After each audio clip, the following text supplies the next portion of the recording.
Hello, it's Dr. Darnisa. Welcome back in. Hey, I wanted to talk to y'all about the concept of being emancipated but not free. Being emancipated but not actually free. Now, I know we like to think of, those are the same thing. Well, not actually in these United States of America, right? Because emancipation was an event, right? 1863 to 1865, because Juneteenth, we know that everybody didn't get free at the same time. But relatively speaking, it was a time when we were freed from actual bondage. But it didn't mean that we were free to be full citizens of the United States of America, as we have seen, because we continually have to fight for our rights. We have to have various layers of a civil rights movement. We are now in a situation where we have to go back and re-win or struggle again for rights we have already won. Like, what people wants to have to go back and retake ground that's already been won? So for people who are like, well, I don't think it's that big a deal about voting. You know what? We already won that role. We already won that battle, and we're not going back to win it again. It doesn't work like that. There's no people on the face of the earth who get ahead by having to go back and reclaim ground that they already won. No, you don't do that. So here we are at a time where we clearly thought, and it's reasonable, we clearly thought that, okay, to be emancipated from slavery meant that we would also be full United States citizens. Well, no. Right out the gate, no. But it looked like it because of Reconstruction. And here I'm just going to take you through the history a little bit because that's what I do. It's what I do here on this channel. We talk about history. We talk about the Black intellectual tradition. So the things that we're dealing with in our current world, I take us back into the historical record, and we see that there is nothing new under the sun, right? That's why I say we're not going back. We're not going back. We're not going to go back and re-fight battles we've already won. Retake ground we've already won. In a war, in a battle, that means you're losing. We don't do that. Okay, under Reconstruction, there were certain amendments that were added, rights gained. We had Black politicians in office for the first time. And here's where folks will try to get you. They'll say, well, Lincoln was a Republican. And it was the Republicans who freed the slaves and who were on the side of the Black people, and the Democrats who were the slaveholders and, were terrible for Black people. Don't let them get you with that. That just means that they know that you don't know anything about history, because Republican Party today is not the Republican Party that they were back then, right? If it were so, the Republicans would not be conservatives. Conservative means you're trying to hold on to the old way. You're trying to conserve what you already have. You're not trying to be progressive. Clearly, the Republicans of the late 19th century were progressive because they were talking about ending slavery, such as it was. But anyway, I digress a little bit. During Reconstruction, there were amendments added. There were promises made, right? Land that was supposed to be coming our way, our 40 acres and a mule.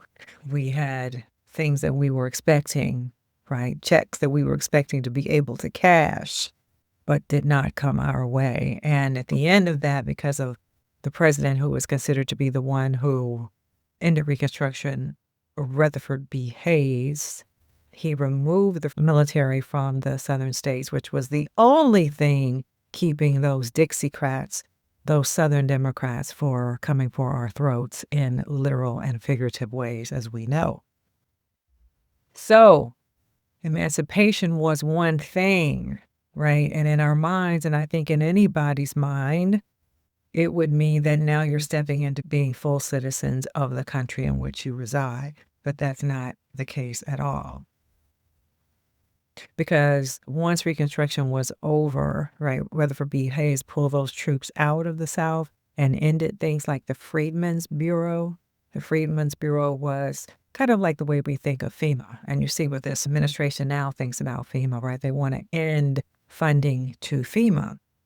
Well, what happens when you cut off funding to any sort of organization, any sort of institution that's designed to help people, well, then they don't have no money to go and help the people, right? So then that meant that there was no money in the Freedmen's Bureau to help the recently freed men, freed people, right? So there are things that Rutherford B. Hayes did to basically appease those people in the South, to appease them because they felt very much wounded having to now live next to their former enslaved people as equals. They were very put out about that. So anyway, to move ahead in history, so why are we still not free? When I say we are not free, what do I mean? Well, we're going back over old ground. When we make progress, the nation pulls it back. Reconstruction being one of those time periods where we literally had Black politicians. We had a pinchback, PBS pinchback. It's quite a tongue twister. You can Google these names if you want. Pinchback, who became the governor of Louisiana, but was not actually allowed to take his seat there because the racists wouldn't have it. Blanche Bruce, Robert Small. There were people, Black people, who had ascended into political leadership, but then the rug was pulled out from under them. Fast forward to a man by the name of Barack Obama, who becomes president of these United States. And clearly, the white supremacists, you don't even have to be white supremacists, a lot of the conservative folk in our country have not recovered. They have not been able to recover from the idea that a Black man could possibly be president of these United States. And so they have been making the entire nation pay for that. That's what's happening now, is a going back over everything that was instituted since that Black man rose to the presidency and to pull the rug out from under his legacy and Black people, to the point where they will go prior to his administration, Obama's administration, to now want to undo various acts of the Civil Rights Act that we have already won. Voting, for example, this particular president decided he couldn't stand to look at the bust of Martin Luther King Jr. in his Oval Office, and so we had that removed because he's petty and insecure like that. But when one's own power base is based upon something as weak as so-called white supremacy, then it is a very insecure, unstable sort of foundation. And we see from this administration how insecure he is from his own activities, right? So that leads me to this idea that is resurfacing. It continues to resurface. And, I guess it's fair enough to talk about the politics of respectability. A lot of Black people really hate the idea of having to perform respectability in order to satisfy the white gaze, in order to appease white folk. And yeah, that does stick in our craw. We don't want to have to appease white folk. We don't want to. Of course not. But I have to remind us all, and here's the part that's going to pinch. It's a little salty. It's a little vinegar. Here's the part that's going to pinch. The politics of respectability is what is needed in these United States if you want anything that the American dream even remotely promises. Do you hear what I said? If you want anything that even remotely resembles what the American dream promises, a good job, a home, money in the bank to send your kids to school, the ability to go to the doctor, the health care, to have some savings, to go on vacation, the things that make life pleasant, stable, comfortable, pleasant. Well, how are you going to get those things in the United States of America? Well, you need to have a certain kind of income, and you need to have a certain kind of income that is continually rising. Well, how do you get that? Well, you need something like a college degree or a really good trade If not a college degree, then you need a good trade. And you have to have access to certain places where they will allow you to fit in. You need to be able to go to the bank and get a loan. You need to have something like a credit union. How do you get those? You need a good job. Where are the good jobs? Corporate America, various kinds of institutions. I'm in academia, right, as a professor. There are certain places where you can expect to have those type of salaries. Okay. And there's a game that it takes. You've got to play the game when you're in those spaces. I made a short about this. And some people understood. They understand. And other people are like, I don't have the energy to play that game. I'm not gonna do that. I'm not gonna smile in people's faces. I'm not gonna do that. And that's your choice. You can say, I'm gonna opt out. I'm not gonna play those games. But I will say to you, if you do not play the game, because we don't own anything in this country, because capitalism and racism and patriarchy run things in this country, like it or not. That is the nature of the game here. And as I said, if you want to have anything remotely resembling the American dream, then you have to understand that this is the game and you should learn to play it to some extent. Now, I can hear people saying, that never saved us. There is nothing that's going to save us from white supremacy other than the dismantling of white supremacy. There is no one thing that's going to save us from that. So I hear you like, well, I'm doing all of this, but I don't always get the reward. No, you don't always get the reward because life is not fair. So come on, my people. You have to understand life is not fair. What are you're waiting for it to be fair so you can say, okay, now I'll play the game because I'm guaranteed to win. I'm guaranteed to receive what I put into it. That doesn't exist. I'm sorry to say. I told you it's going to pinch a little salty. It doesn't even exist. Even for a lot of white people, it doesn't exist where your output will automatically give you, proportionally what you put out. Oh, no. But when you're also Black, also a Black woman, also a Black person who might be queer or disabled or something, you've fallen by the wayside in your privilege cards. Okay? So if you don't play the game, then you're not going to get the things that we call successful. And if you're okay with that, you just want to go to your job, and get your paycheck and not be bothered with people. I understand that. I totally understand it. But then you have to live with the consequences, which are, oh, okay, well, I don't get the kind of raises that I'm due. I don't get the promotions that I'm due. I don't, get to go here or there. I'm not in the in crowd. I don't get this project. I don't get visibility. I'm here working. I figure if I do my job well, they're going to at least notice me and promote me. No, they're not, because you're a good little worker bee.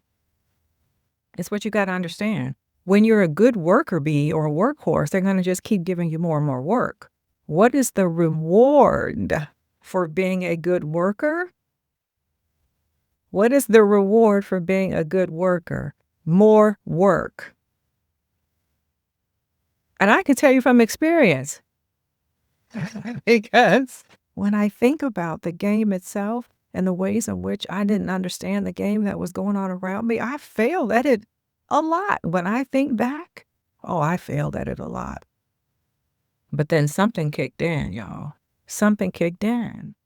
And I began to realize the only thing coming your way when you are a good worker bee is more work. Because you're not on the inside. You're not playing the game. You're not performing respectability politics. You're not performing it, or at least not well enough. Because there are others around you, other so-called minorities, who are performing it well. And they're getting the visibility. They're getting the recognition. And they're getting the higher positions. They're getting all of that. Okay? So there's also the people who want to be activists and who are activists, and that's fine. And I certainly commend people who are activists because it takes a lot of courage to do that. But they already know that they're not on the inside. They are actively not going to the inside, right? Because they are critiquing the systems. They are, throwing, Molotov cocktails, as they used to say, to bring attention to the systemic racism and classism and the injustices that are happening in our system. They're already outside. They're not expecting to participate in the American dream. They know it's not coming their way. No. But I'm speaking to those of us who are, not activist oriented and you are already in your job or you aspire to be in a corporation or some kind of an institution and you want to be able to get your promotions and your raises and you expect to be able to get a nicer house and send your kids to college and all of those things that represent being in the American middle class or upper middle class even. So we're not free enough to disregard the politics of respectability. And that's the salt and the vinegar that I'm sharing with you. It's just the salt and the vinegar. We're not free enough. There is a difference between being emancipated and being free. And if you're still with me on the video, thank you. I want to just say thank you. Please put in the comments, emancipation does not equal freedom. Emancipation does not equal freedom. If we were free, really free, we wouldn't be having to win ground we've already won before. We wouldn't be having to do that. But if we were free for real, then we would be able to show up in those spaces and be comfortable, wear what we want to wear, the things that white folk do that you want to point out. Well, white people can do it. What does that have to do with you? Again, we grow up hearing this. Those of us of a certain age anyway, you grew up and your parents told you when you were a little child, you can't do what they do. So why, Black people, do you want to act brand new and say, well, and still ask that question, but they get to do it. How come I can't? The same reason from when you were 10 and your mama told you when you were 10. You're not white. White is a privilege card that you don't have. So when you go to work and you dress casual, let's say they say you can dress casually, and you dress casually. See, that's an unwritten rule. Don't do it. If you have a mentor, they'll tell you, casual Fridays, don't dress casual. If you do, still wear a jacket. It might be a little bit more casual, still wear a jacket. Because they're looking at you differently. Oh, well, she wore jeans. Everybody in the office wore jeans. Well, you ain't them. So when it comes time to get promoted, they're thinking about who do we want to best represent us at conferences? Who do we want to best represent us if someone has to speak in front of the media? Who do we want to represent us on our website? Well, the person playing the politics of respectability really well has a shot at it.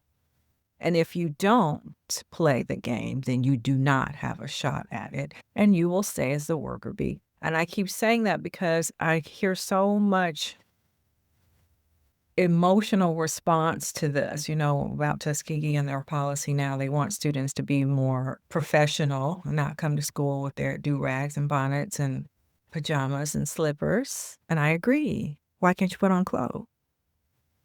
College is a place where we are helping young people understand what it takes for them to step out into the world.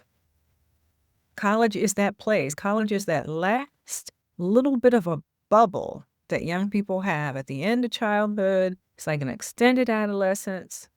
You get this little bubble. We're giving you these tools. At the end of it, play the game. At the end of it, you'll get your degree.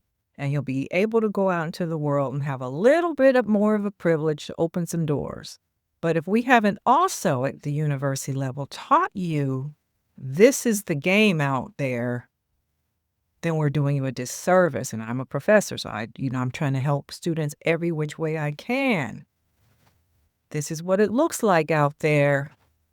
You're not them. So make sure that when you show up for the interview, when you show up to work, you look a certain way.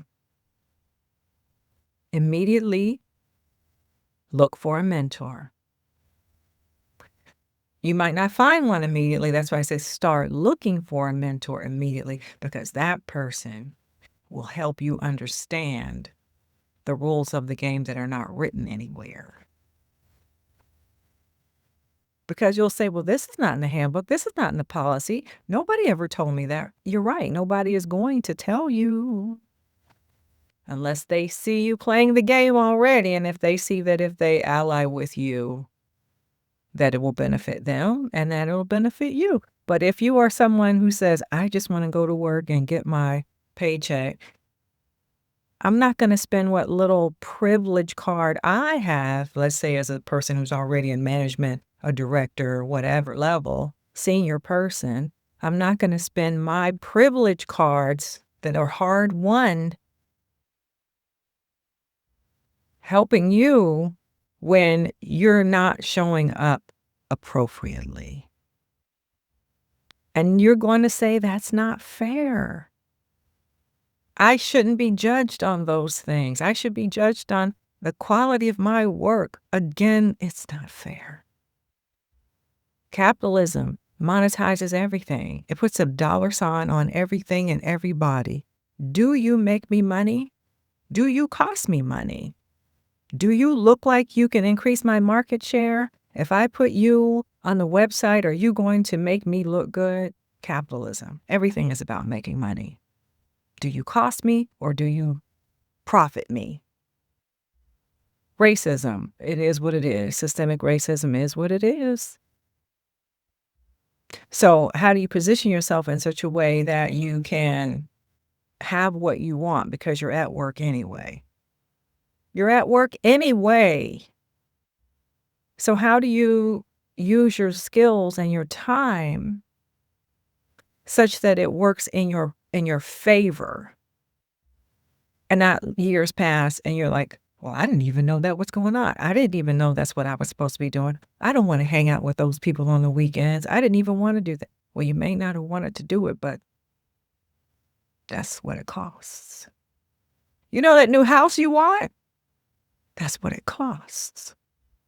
And I'm telling you, I failed at it for I failed at it a long time in the academy. In the Academy of Higher Education, there are games played there too. And I was largely unaware.